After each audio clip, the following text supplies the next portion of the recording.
Assalamualaikum warahmatullahi wabarakatuh. Anak-anakku sekalian, mari kita mulai pertemuan hari ini, pertemuan kali ini dengan bacaan basmalah. Bismillahirrahmanirrahim. Anak-anakku sekalian, kali ini kita akan melanjutkan masih tentang bab sistem gerak. Kalau kemarin kita sudah membahas tentang gerak pasif, yaitu pada rangka, dan sekarang kita akan membahas gerak aktif, yaitu pada otot.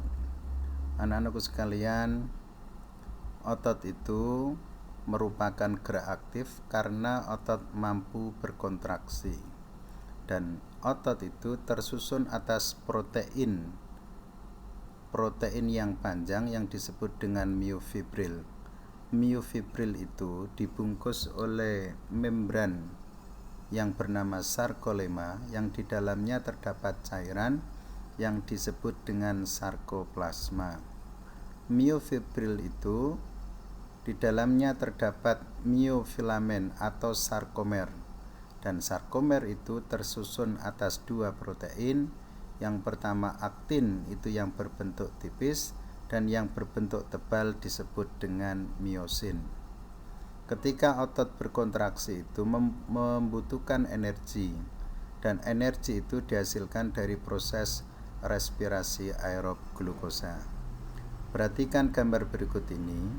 Ini adalah otot pada otot bisep, yang mana otot itu tersusun atas serabut-serabut otot, dan di dalam serabut otot itu tersusun atas sel otot atau serabut otot tunggal, dan di dalam serabut otot tunggal itu terdapat miofibril yang dibungkus oleh sarkolema, yang di dalamnya juga terdapat cairan yang disebut dengan sarkoplasma. Di dalam miofibril itu terdapat sarkomer, ada banyak, dan sarkomer itu tadi tersusun atas aktin dan miosin.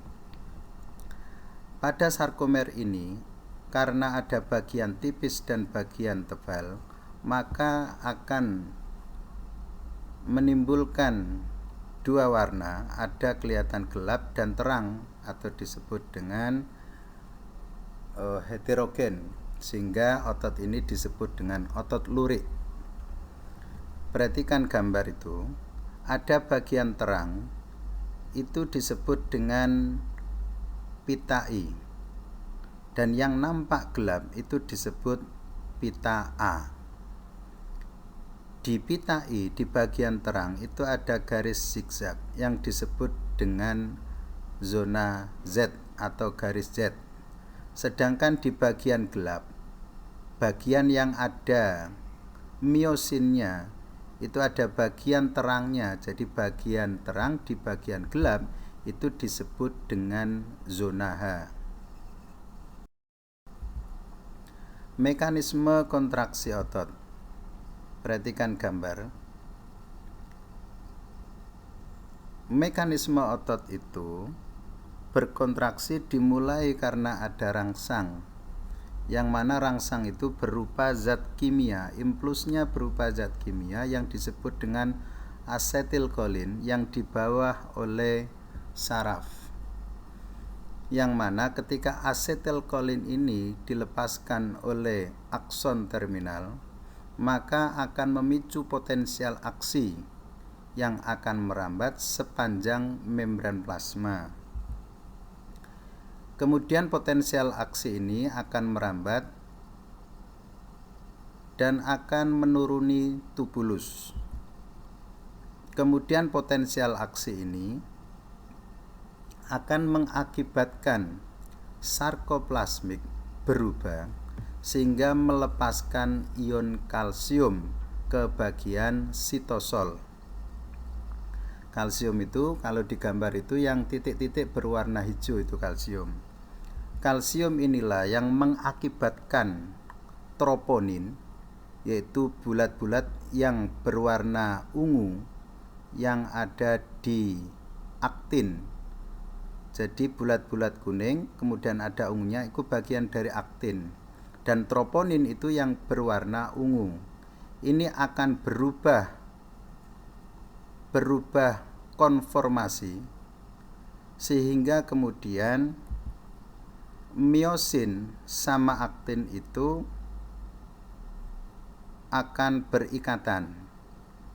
Jadi miosin itu yang berwarna abu-abu kemudian nampak seperti ada lengannya, itu kemudian menempel, itu karena adanya ion kalsium. Yang mana kemudian menempelnya miosin pada aktin itu kemudian akan menggeser aktin untuk menuju ke bagian tengah dari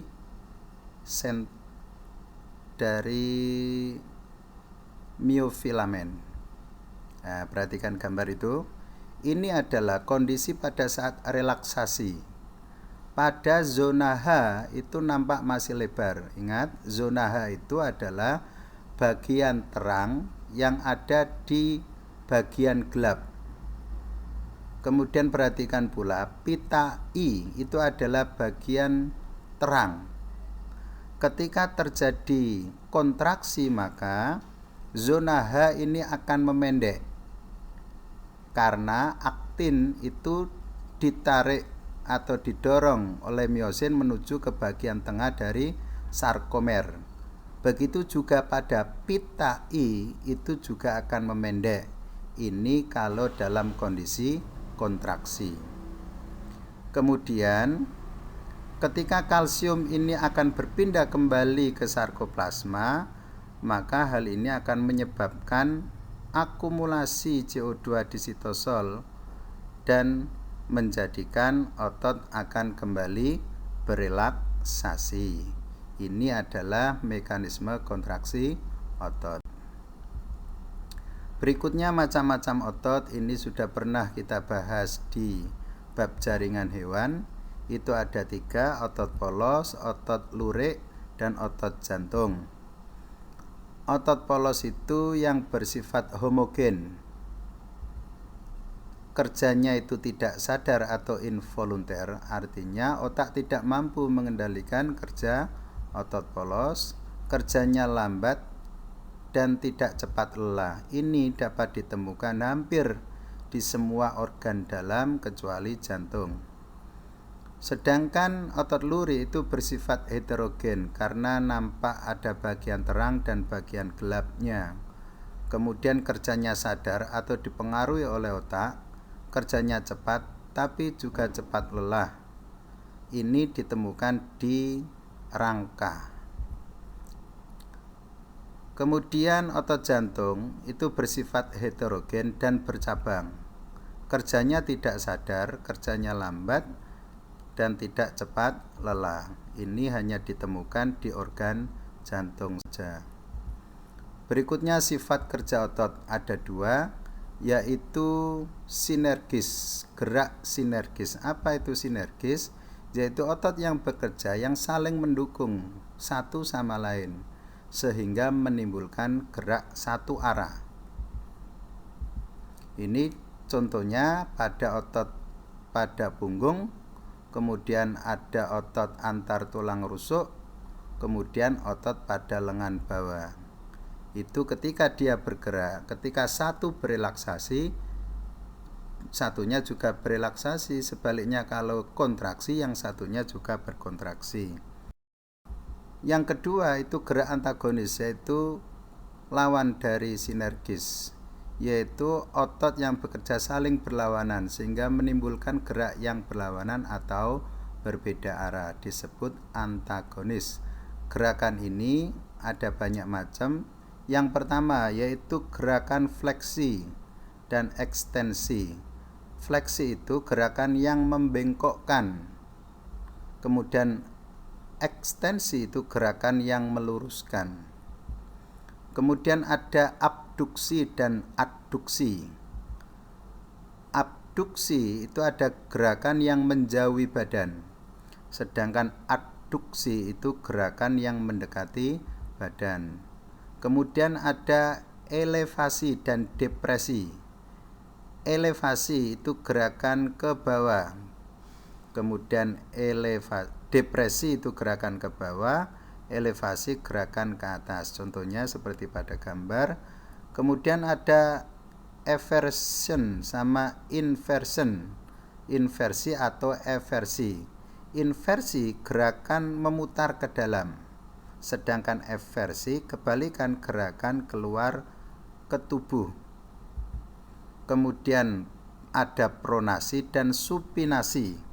Pronasi itu artinya gerakan menelungkup, sedangkan supinasi gerakan menengada. Jadi gerakan ini selalu berlawanan, maka disebut gerak antagonis. Berikutnya, kelainan atau gangguan pada sistem gerak bisa terjadi pada tulang dan juga terjadi pada otot. Pada tulang, kelainan tulang itu bisa karena faktor nutrisi. Contohnya ada rakitis, yaitu terjadi peradangan pada tulang. Kemudian ada osteoporosis atau pengkeroposan pada tulang karena kekurangan kalsium. Ini biasanya ketika pada usia tua itu mengalami osteoporosis kalau tidak diimbangi dengan nutrisi yang dimakan atau yang diminum. Berikutnya adalah kelainan tulang karena gangguan fisik. Ada fraktura, itu karena terjadi benturan atau kecelakaan sehingga tulang itu mengalami patah. Ada fisura, itu tulang mengalami keretakan tidak sampai patah. Dan dislokasi atau terjadi pergeseran, perubahan pada sendi atau kesleo. Kemudian kelainan tulang karena penyakit yang pertama itu goutharditis, yaitu terjadi nyeri pada sendi karena terdapat timbunan asam urat pada persendian. Ada juga ankikolis, yaitu nyeri pada sendi yang mengakibatkan sendi itu tidak mampu digerakkan kembali. Dan osteoartritis itu terjadi nyeri pada sendi karena terjadi penipisan pada tulang rawan yang ada di persendian. Berikutnya kelainan tulang karena kebiasaan yang salah. Ada lordosis, yaitu kebiasaan yang salah yang mengakibatkan tulang punggung itu ketarik ke belakang.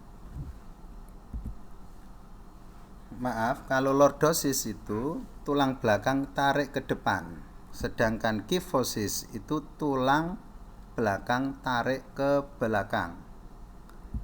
Dan skoliosis itu tulang belakang ketarik ke kanan dan ke kiri. Ketiga ini terjadi karena kebiasaan yang salah.